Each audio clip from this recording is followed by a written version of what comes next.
chest. Back straight, eyes closed. Breathing in through your nose and out through your mouth.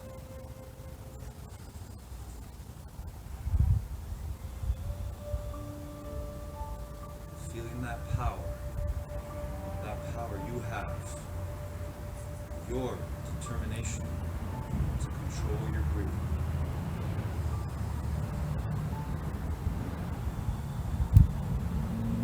The same way you can take control of your mind anywhere you are, whatever you're doing.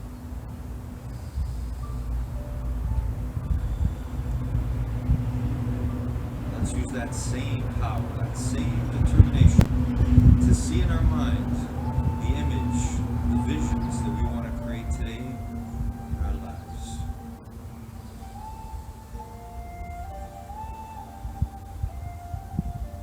Let's see ourselves doing the best we can on all of the stretches and exercises we do together here and now.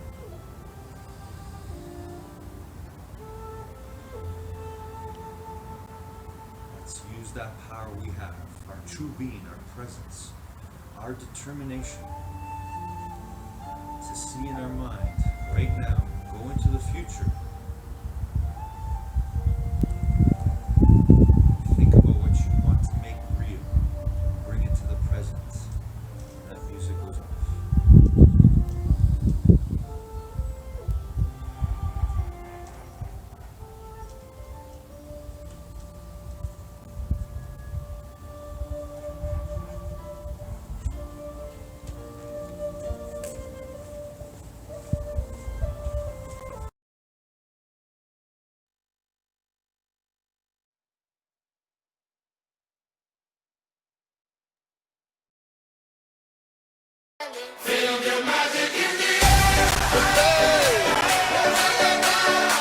Magic System, Red One, Shaoki.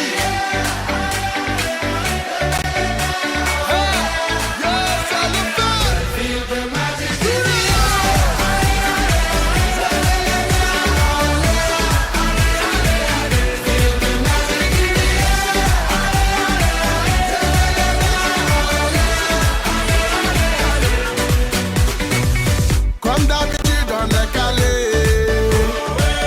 comme toujours ça va aller. On te met l'ambiance à gogo, tous ensemble on fait le show. On t'invite à la magie, y a pas de raccourci. Oublie tes soucis, c'est bien faire la folie. On t'invite à la magie, y a pas de raccourci. Oublie tes soucis. Oh, oh, oh, oh.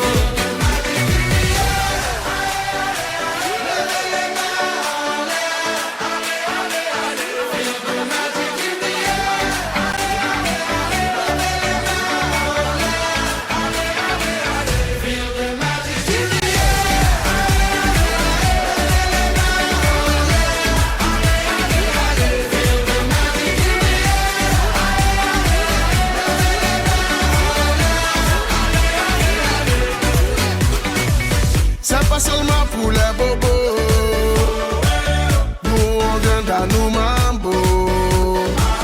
Mon ami, si tu as le niveau, rejoins-nous pour t'enjailler. On t'invite à la magie, y a pas de raccourci. Oublie tes soucis, et viens faire la folie.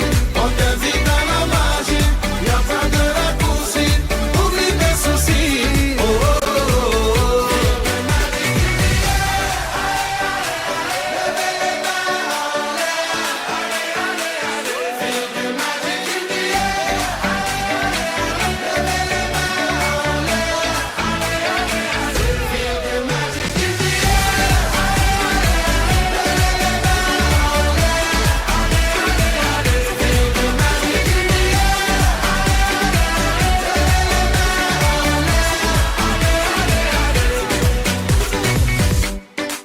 Ah ouais, Magic System. Toujours nous. Ah, ça change pas. Ah ouais. Ah, Shaoki avec Red One. Est-ce que ça marche? Ça va pas. On vient du ghetto pour aller plus haut. Avec les magiciens, c'est le ready go. On vient du ghetto pour aller plus haut.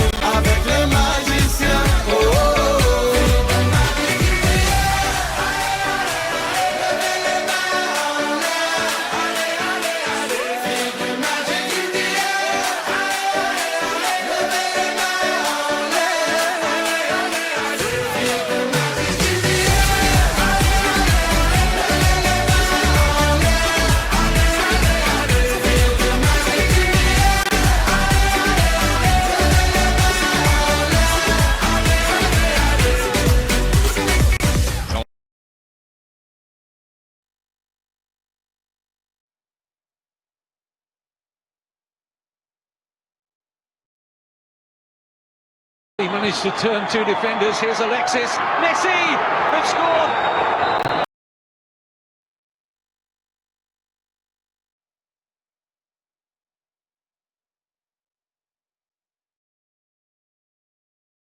Good morning, guys.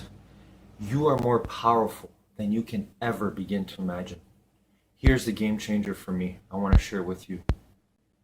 When I made the decision, the determination, the choice to take everything that has happened in my life, all the failures, all the mistakes, things I don't like, things I got angry about, things that I knew I could change, when I took all that negative energy, stored it up inside, and you can do this too, and made the decision to now transform it into the most beautiful light I can be, it changed everything.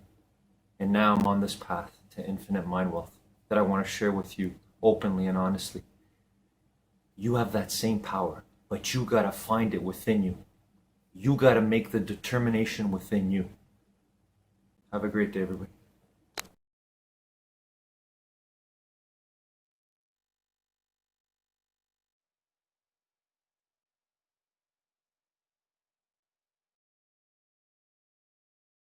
If you're 19 and you're at the start of your career, well, what are you supposed to do? I don't know. Say yes to a whole bunch of things in a really low risk way. Just say yes, give it a shot, try it. You're thinking about starting the YouTube channel, it's gonna suck. And what's more important is, did you enjoy it? Was it fun? Everything is just learning a skill, and eventually you get better at that skill. So if you don't know what you wanna do, you gotta say yes to more things in a just low risk way. Where the worst thing you can do is graduate, go take some job that you hate, and stay stuck inside some corporation for the next 40 years, realizing that you kind of wasted your life away when you had all these other ideas you could have gone after.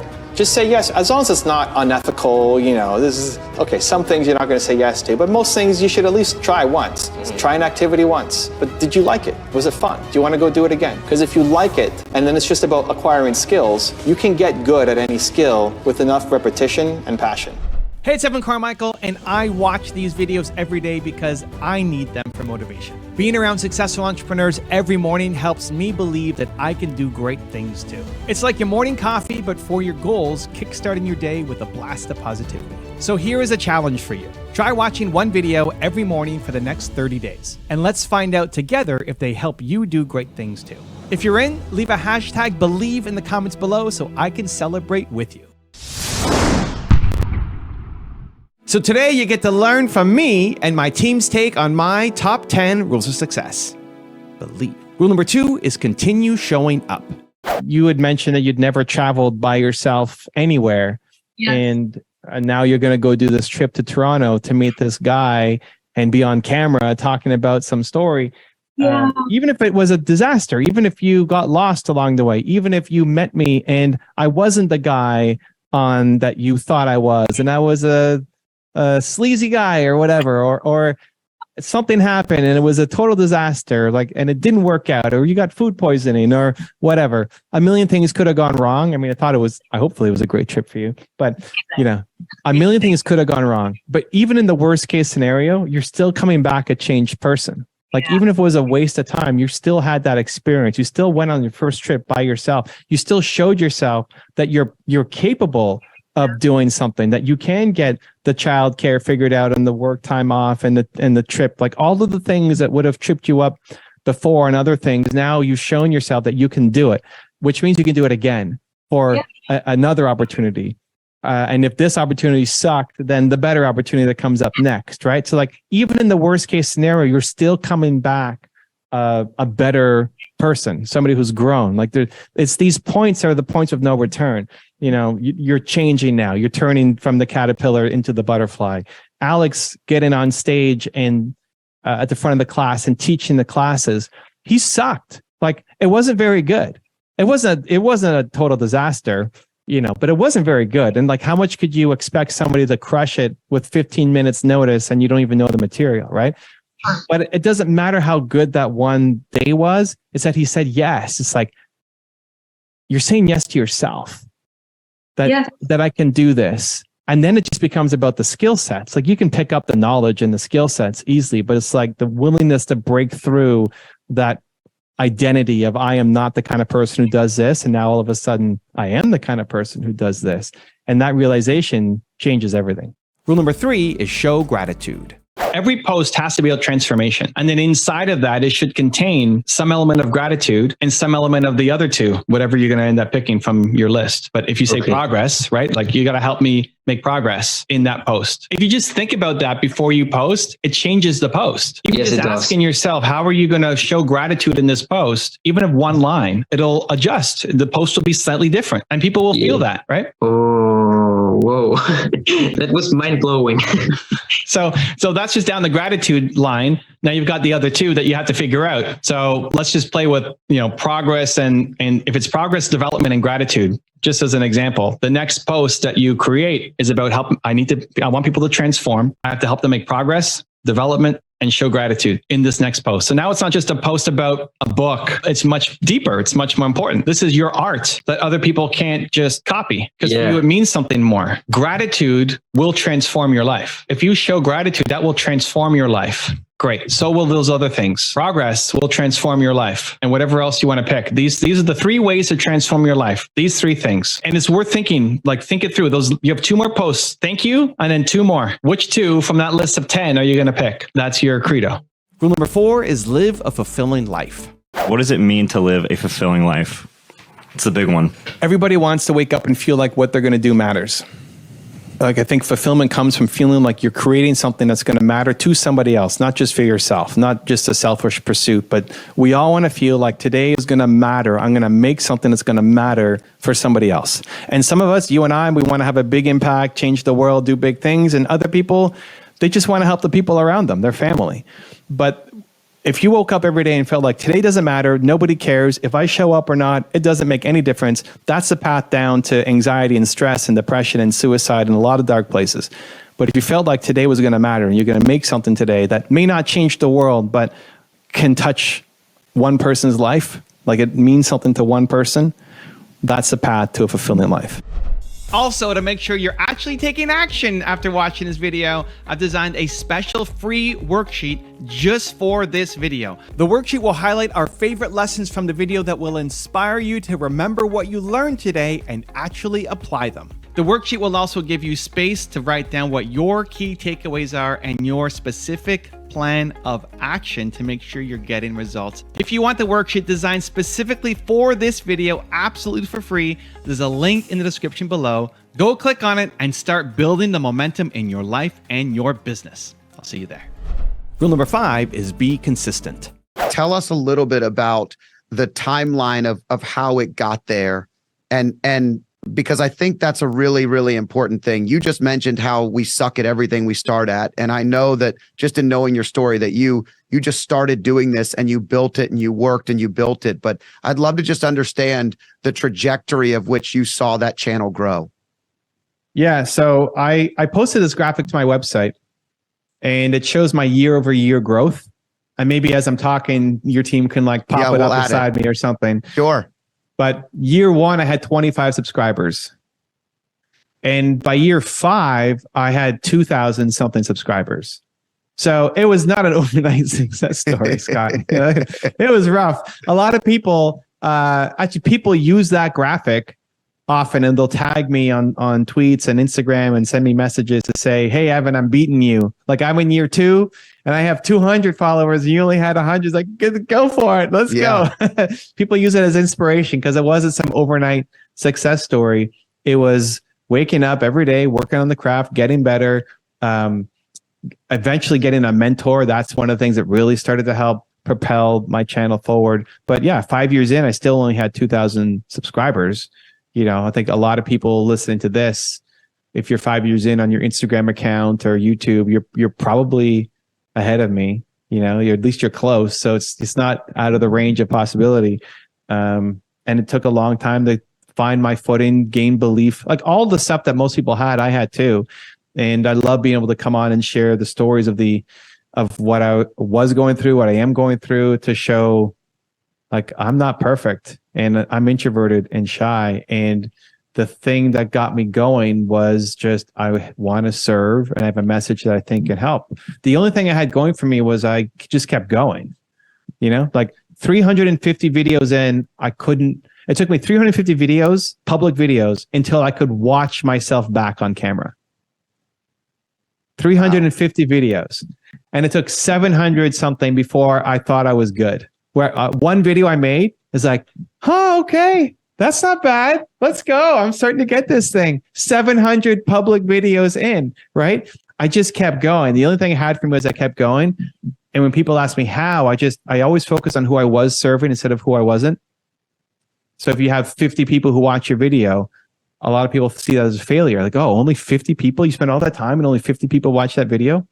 Yeah, but if you're going to go speak at a Rotary Club and 50 people showed up, you'd be like excited. You'd be nervous. It's like, oh, 50 people are here. This is crazy.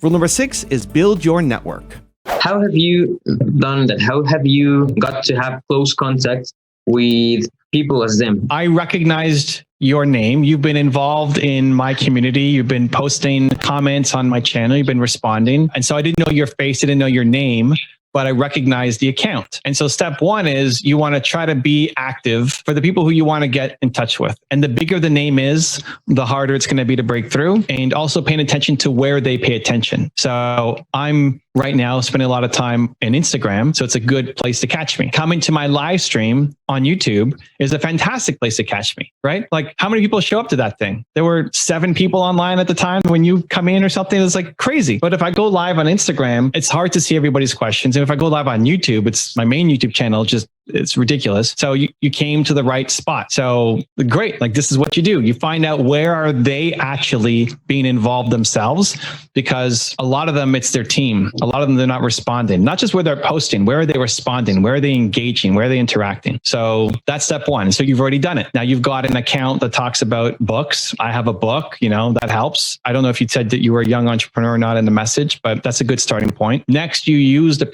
people's names to go get other people's names. So now I'm on your show. You use my name to go get other people. And to some people that means something. To other people doesn't mean anything. The easiest way, like if you want to get Wim Hof, you look at who is he following on Instagram. Not who follows him, but who is he following? I don't know if he follows me. Maybe. Yes, he does.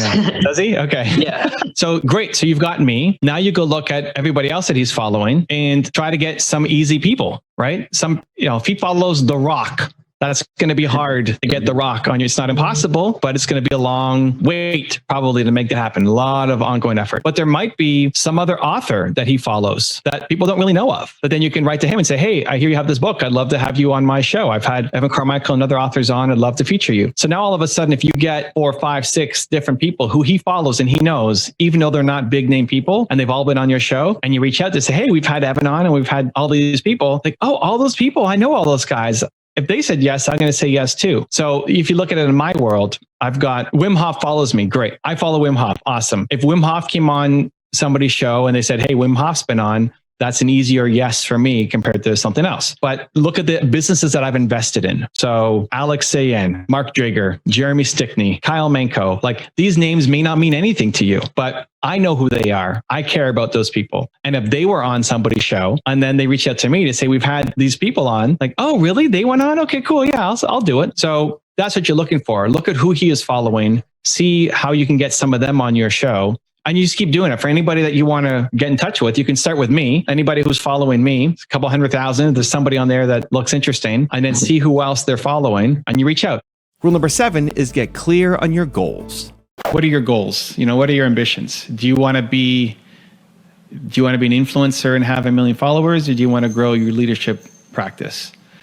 And you can tell me, because if you want to be the face for America for something, then we have to go way downstream and talk to more startups and wannabes and considering people who will never hire you, but they're at the very beginning, because most people are at step 0, like they're just getting started. I think that's something I've been kind of struggling with, and in terms of who should I serve. So right now, as I mentioned, I've got the people that have a minimum of 25 employees up to 10,000 employees, and they're already a clientele for that group. It's been a matter of me to continue to establish some sort of thought leadership. However, what I get excited about and passionate about is helping people that are at the beginning that want to build something bigger than what they are. So I would think of it as 3 different buckets, and there's different size of buckets. And there's no right or wrong. It's really more like what's the right for you that you want to go and chase down, right? So the smallest size bucket, but the highest revenue bucket immediately is the people who you're already serving, right? Like 25 employees to 10,000 employees. You already have a business model that works. They will pay you. You make a lot of money doing it. They're ideal clients. Making content on social for people who are searching, that's like you make one deal from that ends up paying for everything, right? It's just, that's a no-brainer kind of starting point. That's the big revenue bucket, immediate business model, but super small clientele. Rule number 8 is audit your life.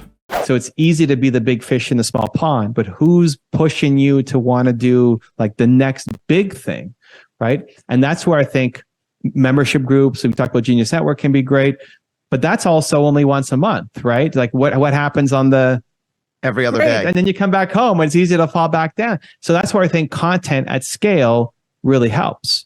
So I'm making videos that I still need myself because I want Oprah in my ear and Elon Musk in my ear and like the best of all these people daily in my ear because it pushes me to want to go off and do more. And so I'll start my day with a morning video from my own channel, something that I help make, but it's like, okay, yes, I need that message again today because there are people who are achieving on a much bigger level than I am. And I still need it because your environment pulls you up. And most people, when they follow accounts on Instagram or YouTube, they'll say, well, I open my phone and I'm wasting my time just scrolling through the feed. Well, you chose to follow those people, right? Like I open my YouTube and Instagram and it's great. I'm excited. I'm learning through all this stuff. It's not negativity and news and you're opting into all that stuff. So audit who you're following, right? Add Scott Danner to that list of people to follow. You're not going to feel worse about yourself watching Scott. You're going to feel uplifted. And so we can do a conscious audit of who we follow, who we subscribe to, what content we watch to get more of that fed to us. And I think that makes a big shift because if every day you had Scott Danner, Steve Jobs, Oprah Winfrey in your ear. Rule number 9 is focus on your who.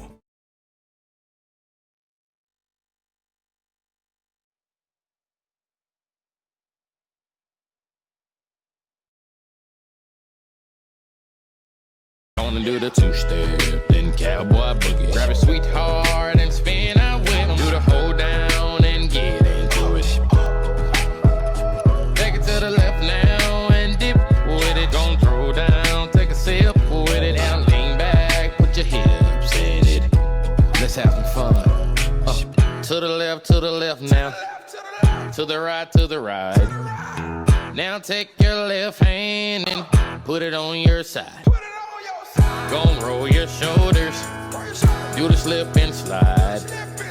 This next part's my favorite part, cause it's time to shine. Gonna do the 2-step, then cowboy boogie. Grab a sweetheart and spin out with him. Do the hold down and get into it. Take it to the left now and dip with it. Gon' throw down, take a sip with it. And lean back, put your hips in it. It's simple, you can do it.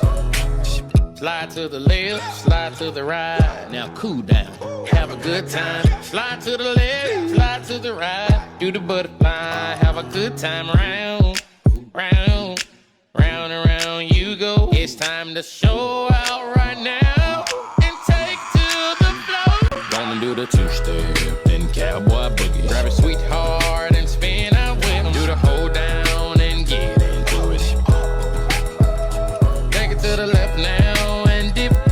Gon' throw down, take a sip with it, and lean back, put your hips in it. Take it down now, take it down now, take it down now, take it down now.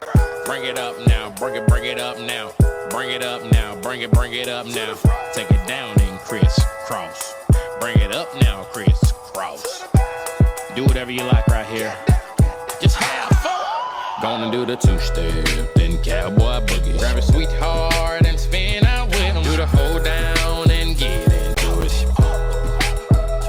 Take it to the left now and dip with it. Gon' throw down, take a sip with it. And lean back, put your hips in it. so bad. That was not so bad, was it? That was not so bad. That was not so bad, was it? That was not so bad. That was not so bad, was it? That was not so bad. That was not so bad, was it? Gonna do the two-step, then cowboy boogie. Grab a sweetheart and spin out with him. Do the hold down and get into it. Take it to the left now and dip with it. Gon' throw down, take a sip with it. Now lean back, put your hips in it. Yeah.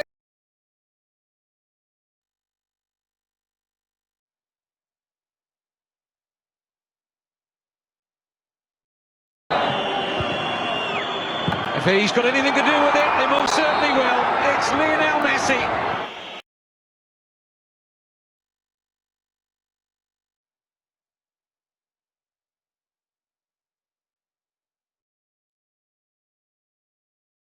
Good morning, guys. Today we're introduced to Jack Ma in our top 10 rules for success.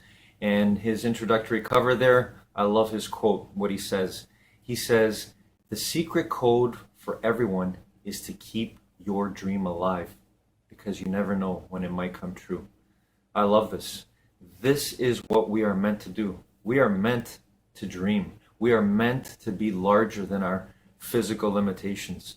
We've got that stored energy inside that is yearning, crying for more. We have that ability to take what we don't like, what we want more of, and slowly but surely work towards it. So here's Jack Ma, who has proven, even in a country like China, where entrepreneurship wasn't what it was today, and he's one of the ones that has started that path, and he's inspired so many. So hopefully this inspires you.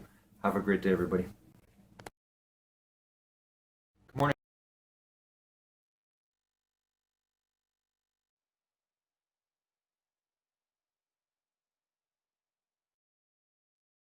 Besides the who, why, and how process, what would be the next step with just my who, with my core value? You have to make your account about helping people transform. Your account is not about books. Books is the path. Your account is about transformation. So when I come to your account, I should feel like you're giving me a window to be able to transform myself. And that could be through books still. It's not like don't post out books. Books is the avenue. But the lessons that when you're doing a book review, it's not just about the top 8 takeaways. It's all with a lens of this book will help you transform because of X. Yes. When you bring on guests for your show, it's about helping other people transform, helping you transform through the questions. But the people who end up watching the video, you want to get out messages of transformation. And rule number 10, the last one before some very special bonus clips, is just go and try. It was a fun thing to do to test. And I think this, again, is one of those things where you get an idea, just start, just test, just play with it. Just see if you like it. Like, it could have been a complete disaster, or it could be the greatest thing ever, but you don't know until you do it, and you can't think your way through that. And so when I get an idea, I trust that it's a good idea. And then we just start doing something about it. So I messaged everybody, hey, I'm thinking about doing this for my birthday. Everybody was in. Everybody booked their flights. So like, okay, I guess we're doing this thing.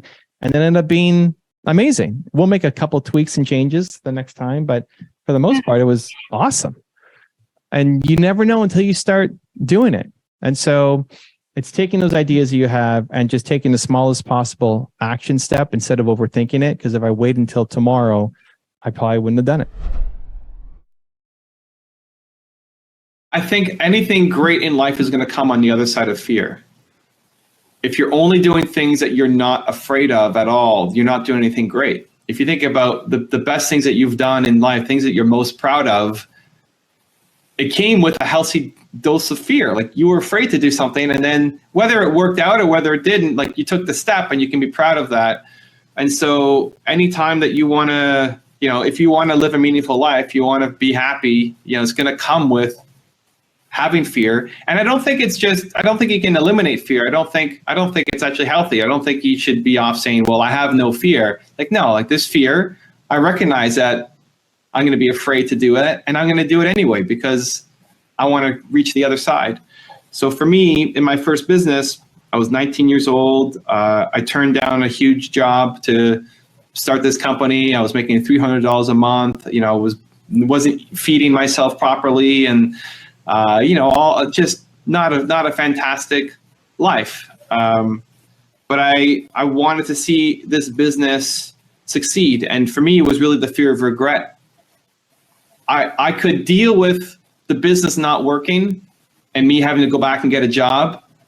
I couldn't deal with me getting a job and then not knowing what happened with that business. Like, what if I just stayed there? What if I tried that? What if I said yes? What if I didn't want to live with an entire lifetime of regret? And so I used the fear of regret to motivate me to go and do the thing that I was afraid of doing, because I didn't know if it would. Nobody in my family was an entrepreneur. I wasn't really an entrepreneur. I had no business background. I had no education. All of the things were, against me on paper. But I just made the future fear bigger than the current fear. And that motivated me to go off and try it. And it's one of the things I'm most proud of. Like, what I did in my first business stood on the other side of that fear. My fear to get going, my fear to say no to that big job, my fear of my friends judging me for failing. I succeeded, and that is one of the highlights. Right? Any major thing that you're going to do in your life, the things that you will be the most proud of and want to tell your grandkids about, is going to come after you conquer some fear. Most people don't get what they want because you don't follow through enough. You just don't follow through. It's based out of insecurity. You start and stop. You're afraid of hurting people's feelings. You're afraid of what they're going to say about you. You're afraid they're going to judge you. And we're afraid of having that L on our personal resume, and so we stop and try to do something else where we're seeing more immediate results. But if it's your goal, if it's your dream, you have to follow through. One of my favorite stories is with Brendon Burchard, and I went to speak at his event in Phoenix, and I knew of him, but I didn't know him at the time. It was his business partner that had me come out to his event and hired me to speak there, and that's where I met Brendon for the first time. And he asked me, "Hey, what are you working on? What can I help? What's next for you?"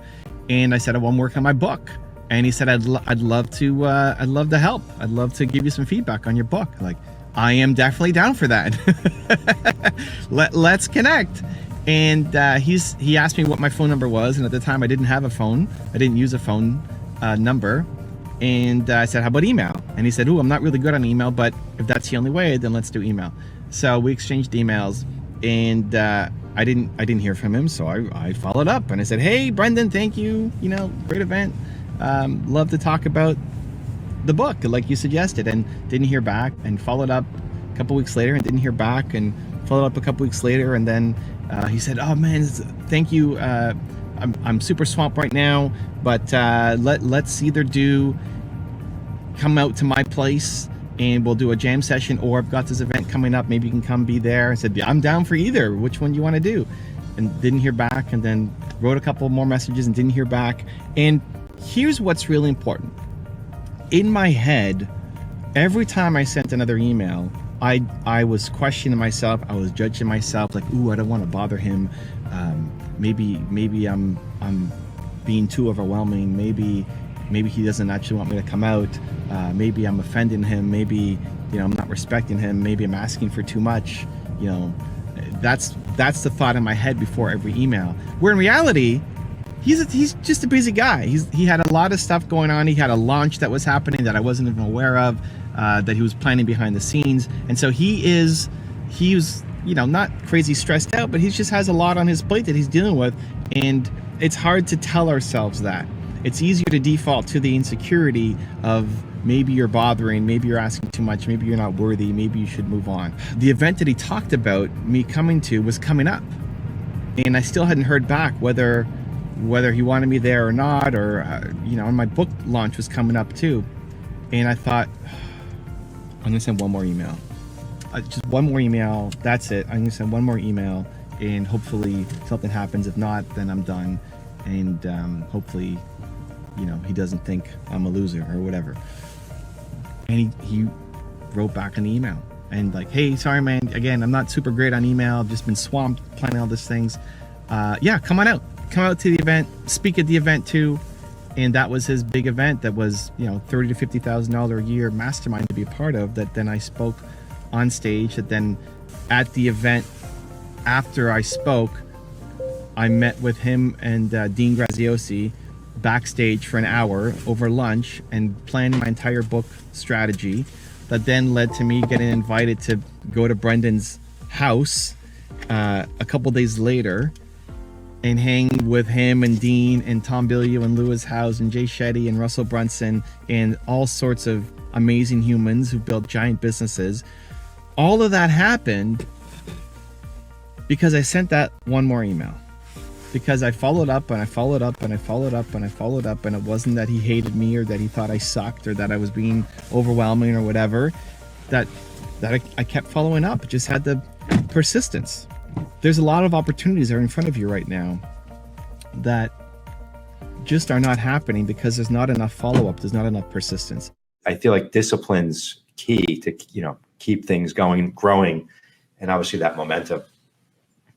Yeah, I mean, for discipline, the easiest thing for me is just to have a calendar. And I think successful people, or at least the ones I know, have a calendar and a routine. So nobody I know wakes up and says, it's going to be an amazing day. I'm going to change the world. Let's go, right? Like, that's what we think of. You don't do that? No, I don't do that. I don't do that, Joe. You don't either, right? I mean, it's like we see these people on YouTube and Instagram and just think, man, they just wake up and it's always rainbows and everything is just amazing, and they're the greatest entrepreneur and the greatest father and like in the greatest. And they don't work.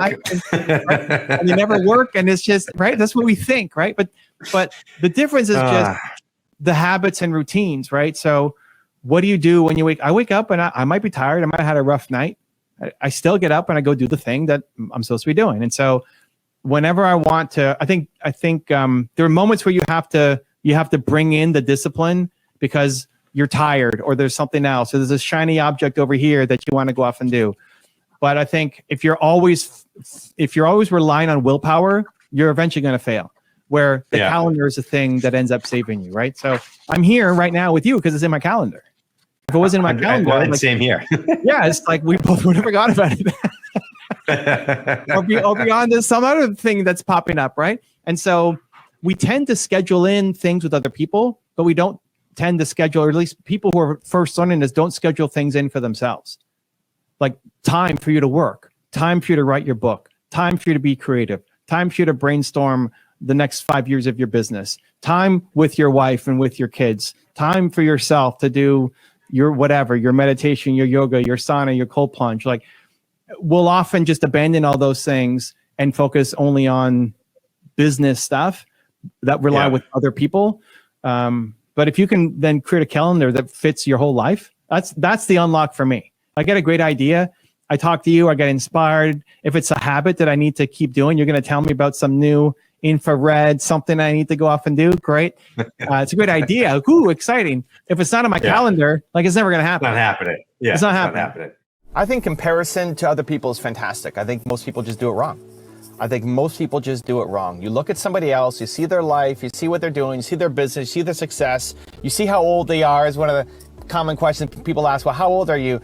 Well, typically it's because they want to judge their own progress against yours. The comparison can be great, but you have to use it as a kick forward instead of a kick down. Most people will kick themselves down. They realize that you realize you haven't done much. You realize that you're not where you want to be. You realize all these other people have done it with maybe less resources than you, at an earlier age than you, and you feel like it's over and you can't do it. That's a kick down. It's a comparison, it's a kick down, and that's what most people do. And that's why there's so much advice out there from people saying, don't compare yourself to others. Because when we do it, we typically kick ourselves down. That's the wrong way to do it. The comparison to other people comes from knowing what's possible and being inspired to want to go off and do it.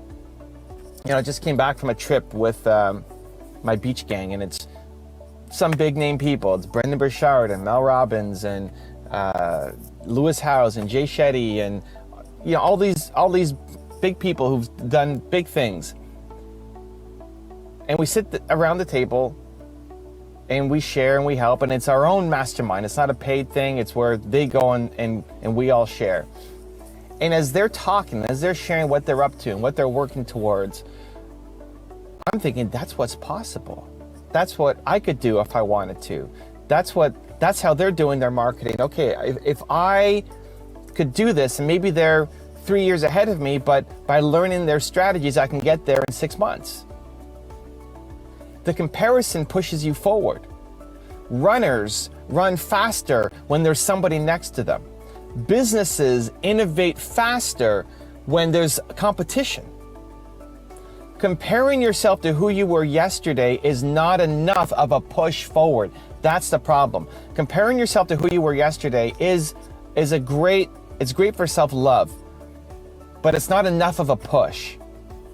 So I'd encourage you to start thinking about an audit for yourself right now. If you're really low, if there's no self-love, if you don't feel like anything is possible, that's where you look back and you look at the progress. That's when you look back and say, where was I 5 years ago? Where was I 10 years ago? Look at how much you've grown and learned and improved, and how much in a better situation you are compared to where you used to be. Even if it's not financially, just mindset, just mentally, just the kind of person you are, how you treat people, you've probably grown. If you're watching this channel, it means you're into personal growth, self-development. So whether it's from my videos or somebody else's content, you've been learning and growing over the past 5 years. You've grown a lot. You're not the same person you used to be. You're a lot more proud of yourself than who you used to be. And whenever you're feeling low on yourself, that's when you look back and track the progress. That's when you look back and see who you used to be and how much you've grown and improved and gotten better. And that can start to fill you up again. But when you're ready for growth, when you're ready for ambition, when you're ready for the next level, I think the comparison is fantastic. I think to know that something is possible, it's the whole Roger Bannister 4-minute mile. Nobody thought it was possible. Then Roger Bannister did it, and now everybody's doing it. Not everybody, but a lot of people did it. Why? Because they were comparing themselves to him, because they know now that it's possible. And so when you see somebody else do it, when you see somebody else making amazing things, you don't have to default to say, I suck because they're doing it and I'm not. That's a kick down. You can choose to use it as inspiration to say, that's what's possible.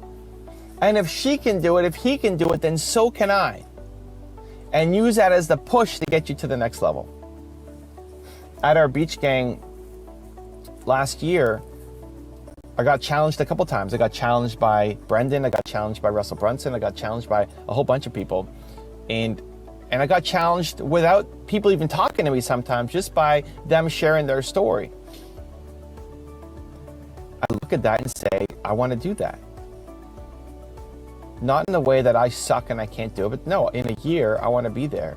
In 2 years, I want to be there. In 5 years, I want to be there. I want to be there. I want to be there. I look at young Les Brown, I think he's the greatest speaker of all time. I don't look at him and say, he's so much better than me. He's got this natural gift. I suck. I'm never going to do it. I look at him and I say, I want to be that good. That's what's possible. It's an inspiration to move forward. So how do you make it tactical? There's a couple of things that I think would be helpful for you.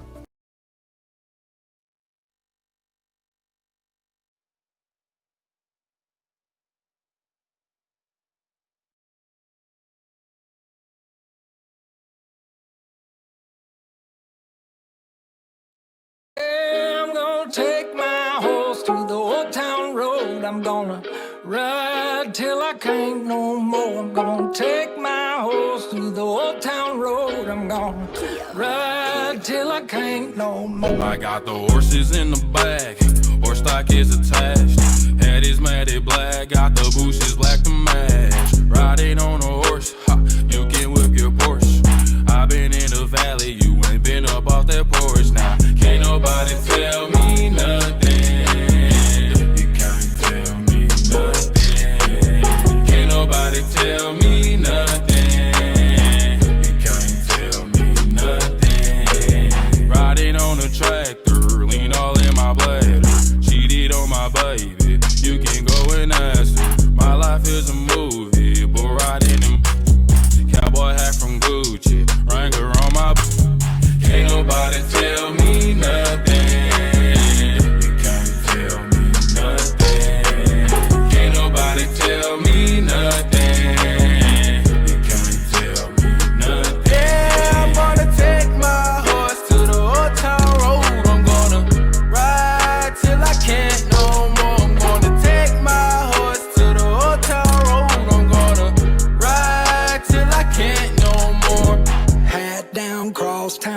living like a rock star. Spend a lot of money on my brand new guitar. Baby's got a habit, diamond rings and Fendi sports bras. Riding down Rodeo in my Maserati sports car. Got no stress, I've been through all that. I'm like a Marlboro man, so I keep going back. Wish I could roll on back to that old town road. I wanna ride till I can't no more. I'm gonna take my horse to the old town road. I'm gonna ride till I can't no more. I'm gonna take my horse to the old town road. I'm gonna ride till I can't no more.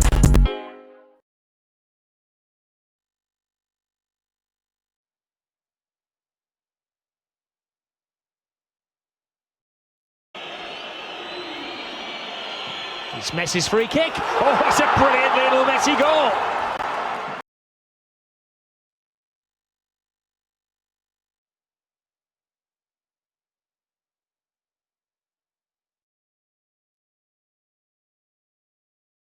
Good morning, guys. Today I want to share a funny story. I'm sure we've all experienced this, and this is in no way intended to judge or make fun of anyone who might have a fear of our little friends of nature, as I call them, spiders. So it's a story that's been inspired by my daughters, my family. Actually, on the weekend, they saw a spider in the washroom, and they always called Daddy to come and get it. And you know, I'm not one to allow any fear of a little thing like that to stop me. So, but I also make sure that I use the cups of freedom, I call them, to set these friends of nature free. Because when you think about it, there's really no threat to you. They're so tiny, but I laugh, and I want to share this with you because here's another example of our mind control. So this little thing that it has no power over you because of the thoughts you have, it affects your fear that you create. So it's just another funny example. Have a great day, everybody.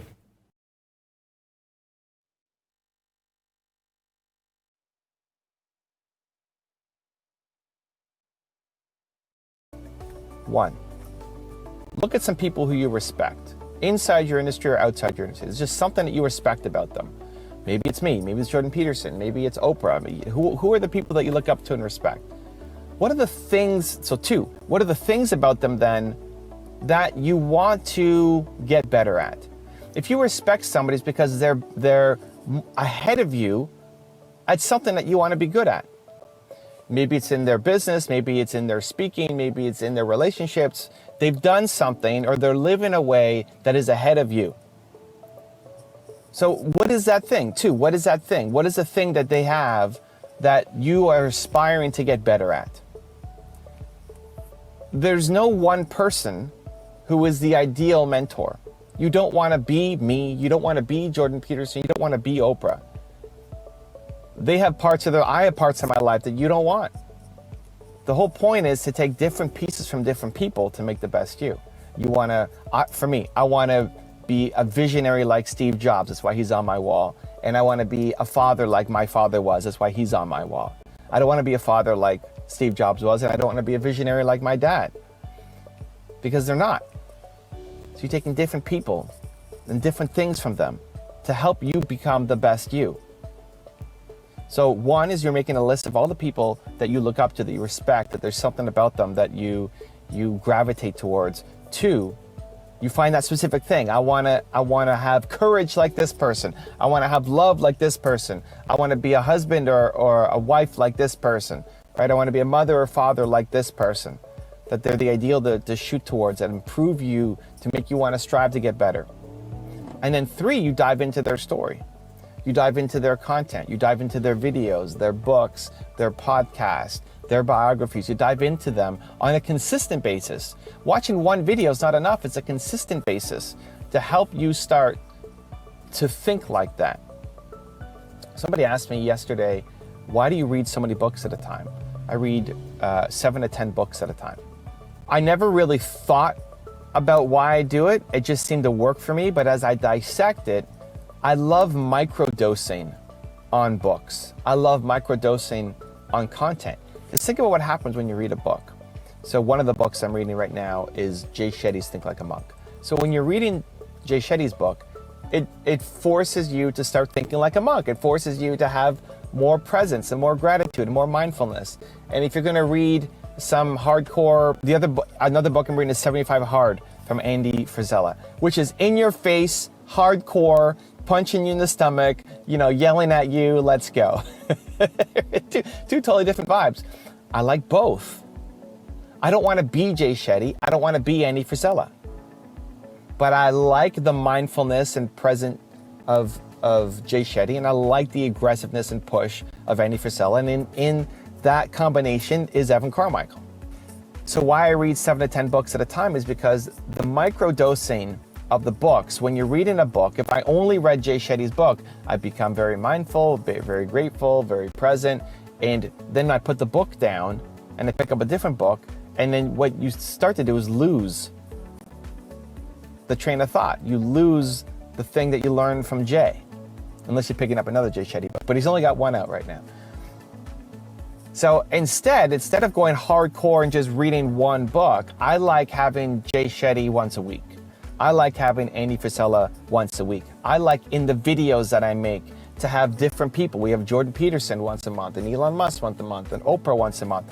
Because diving deep on one person can be great, but what happens on the ongoing? I'm much more concerned about the ongoing than I am about the what's happening intense at the moment.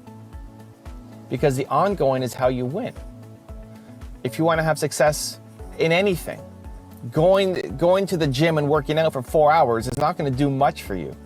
But if you go to the gym every day for half an hour, you start to see results. So all of that, a bunch of stories in there, but the main concept is, I think comparison is fantastic. You just have to use it smartly. When you look at somebody else, understand that you don't want their entire life. You don't want their entire life. But there's something about them that they're better than you at, and use that as inspiration for you to get better, instead of you telling yourself that you suck and you can't do it. Comparison will push you forward. Comparison will help you get the life that you want, as long as you're kicking yourself forward, not down. If you want to do amazing things in your life, who do you tell that to? Yeah. Like, probably nobody. Like, maybe your spouse, and hopefully they're supportive. But a lot of us don't have anybody. And so when you can, whether you create your own group or find the group that's actually your people, it's so amazing. It's great. And so I've been fortunate to be in a bunch of rooms, and also I like being able to bring people together in our program. So it's not so much about me, although I hopefully have something to share when I'm leading things, but also like I want Sarah to meet John. Yeah. And like and people start businesses together and stay in touch together. Like you talk about the mastermind. I do this 4 times a year mastermind group for thought leaders. You have to be a thought leader creating content. And 4 of the women in the group all share the same house. So like they get an Airbnb, and they're all from different countries, Norway, Canada, United States, and another United States in a different state. And every time they're booking, they share an Airbnb, and the 4 of them take over this house. It's like they created amazing friendship. It's not even just about a business relationship, but they do shows together and help each other out. But like they formed friendships where it's really hard to make friends as an adult. Like how do you make new friends? We don't really a lot. Once you're out of school, how do you make new friends? And so I love being able to bring people together, and we have a message and some education we're able to share. But the best part for me is learning how they've connected with each other, as opposed to just learning what I had to teach. That negative voice inside your head that's telling you that you suck and you can't do it, that's not your voice.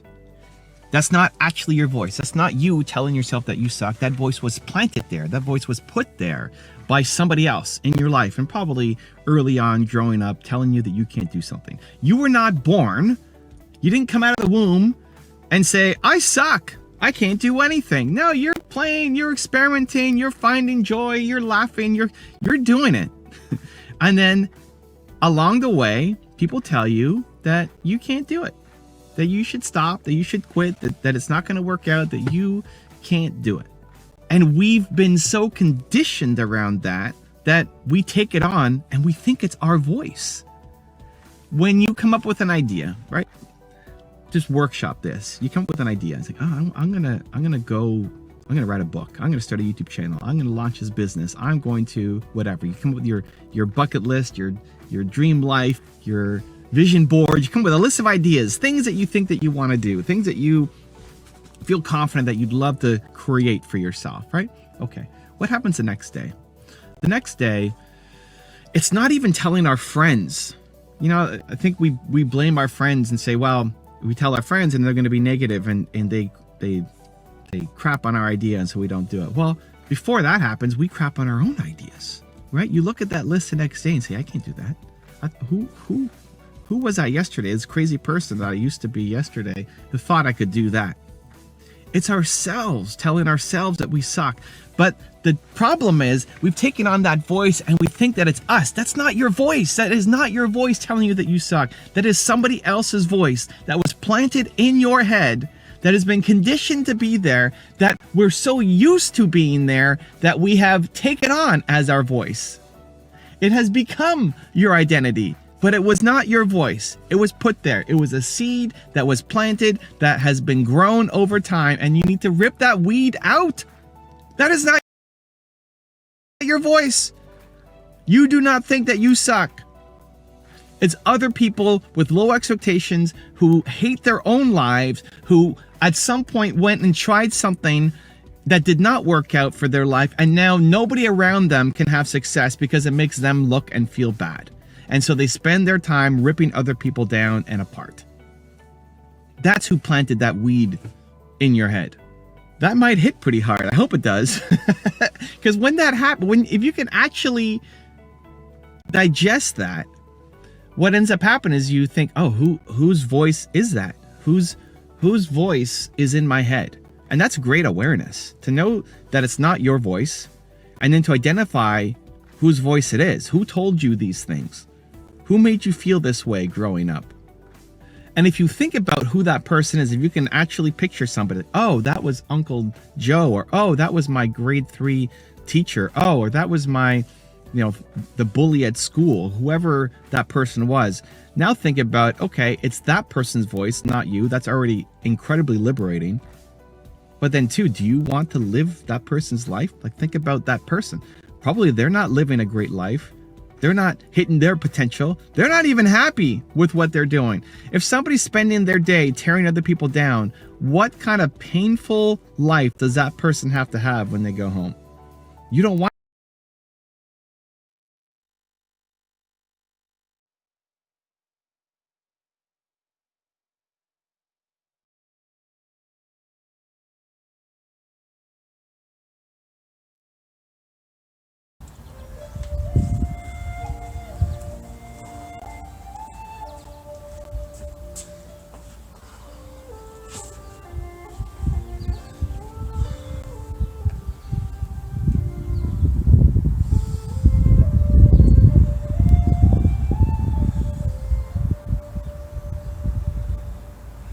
Feel that?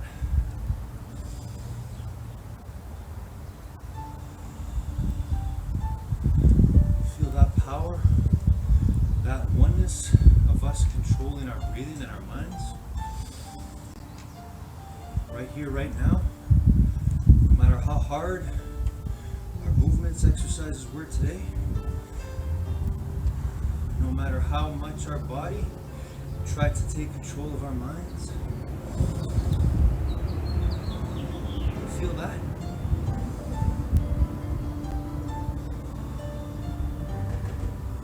That's you. The real you. That's our consciousness. Our being awake fully. To control our minds, to control our breathing, to control our bodies, to control our lives.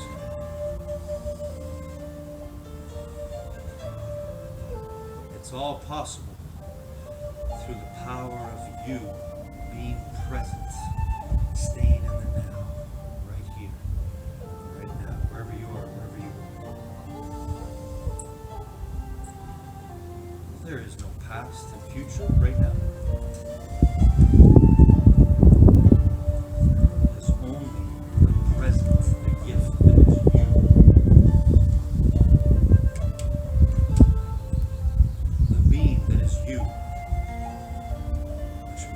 everything else possible.